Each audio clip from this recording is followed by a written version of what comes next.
Child seems to dislike Arlecchino, but anyone who knows the Commedia dell'arte knows that her disloyalty goes well within the reins of who she is as a person. Hello everybody, I'm your INFP gamer guy, and today we're looking at Arlecchino, who in Genshin Impact is a female, and that's perfectly fine. She'll probably be very close friends to Columbina. She'll be probably related to Piero to some degree or another. Those three are usually kind of tend to go in tandem with each other. I don't actually know much about Arlecchino except for all that fact that Arlecchino is supposed to be the Harlequin. He's like supposed to be kind of mischievous, supposed to kind of trick people. But let's go and see what it says. Harlequin is characterized by his checkered costume. His role is that of a light-hearted, nimble, and astute servant, often acting to thwart the plans of his master.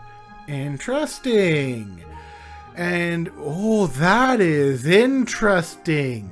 So if his master is either Piero or the Tsaritsa, then Arlecchino is entirely going to become playable based on that alone. My theory. And pursuing his own love interest, which usually is Columbina, with wit and resourcefulness, often competing with a sterner and melancholic Piero. He later develops into a prototype of the romantic hero. Interesting. Harlequin inherits his physical agility. So this is, oh wow, okay, so Arlecchino is going to be fast, very fast. And his trickster qualities, as well as his name from a mischievous devil character in medieval passion plays.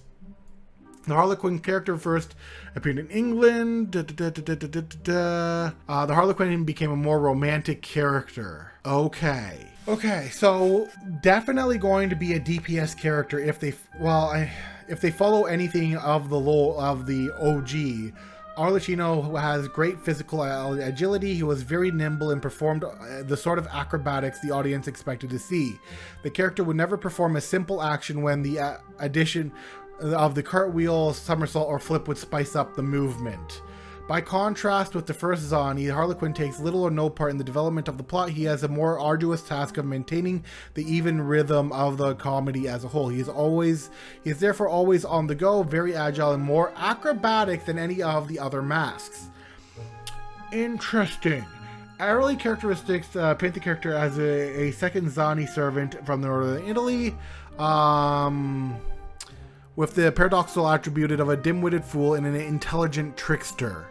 Arlecchino is sometimes referred to as putting on a show of stupidity in a meta-theatrical attempt to create chaos within the play. Physically, Arlecchino is described as wearing a costume covered in irregular patches, a hat outfitted with either a rabbit or a fox's tail. Does she? No hat there. No rabbit or fox's tail. If you notice one, let me know, but very interesting. And a red and black mask.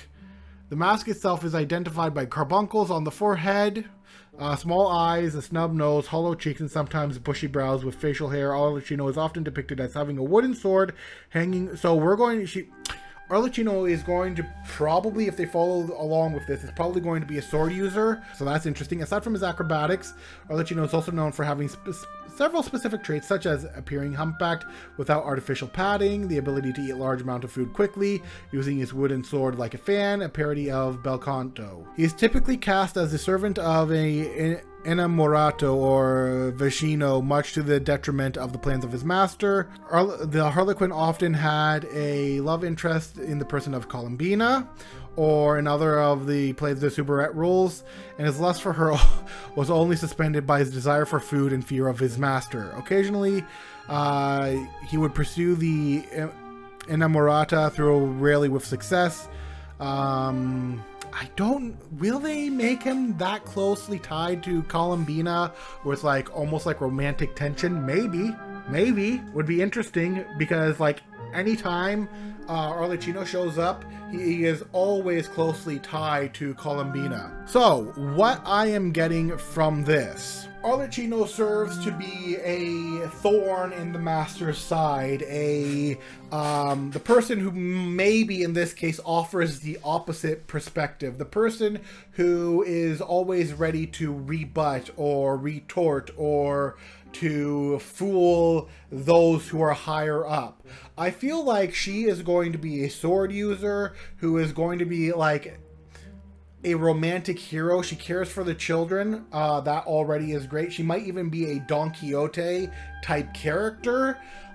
She might be a person who has wants to be a hero, does not like where things are going, and instead of out of self-preservation, plays the kind of devil's advocate towards things. Plays the person who is going to be essentially irritating the others of the Harbingers. She is definitely likely going to become playable because of this. She is also probably going to sympathize with us if her role as a romantic hero has anything to do with any of it. Like, if she is the Arlecchino in the OG depiction of the Harlequin and all that, where it is described of her being a romantic hero, she may be there to thwart the plans of the Harbingers instead of conclude the plans of the Harbingers. Or maybe she's there to trick the Harbingers to slow them down and like essentially allow us to appear in time or whatever. She may very much be a character who will readily join our side because her thing is to be a kind of a enemy, well, not quite an enemy, but like a antagonist towards the Tsaritsa and or the Harbingers. Now, she's afraid of the Tsaritsa, she's strong, she probably begrudgingly joined them, or she joined them in order to keep them kind of in check and to play tricks on them, maybe. But yeah, she is definitely one of the characters who is going to be very interesting, and her delusion in this base would probably be one that I don't know what element it would be, but I would imagine it might be Hydro, might be a Hydro delusion, maybe if she uses trickery, if it uses like Hydro or Animo is what I'm probably guessing for a delusion with her. If Childs is Electro, I'm going to assume her delusion might be Hydro or Animo. We'll see if that comes to pass in the years down the road, but just know that if it does, I freaking called it. She's going to be a trickster character, one of the fastest characters of the Harbingers, much like Tartaglia and likely much like Columbina. Her and Columbina are some of the quickest characters in the Commedia, so she's going to be a very interesting character. As stated in the beginning of the video, it is important to note that Child's disdain for her comes from her disloyalty, but as we have just seen, her disloyalty is her character, and it's going to be interesting to see where she goes on from here, as I mentioned before. Until next time, and if you like this video, be sure to like, share, and subscribe, and I'll see you guys later.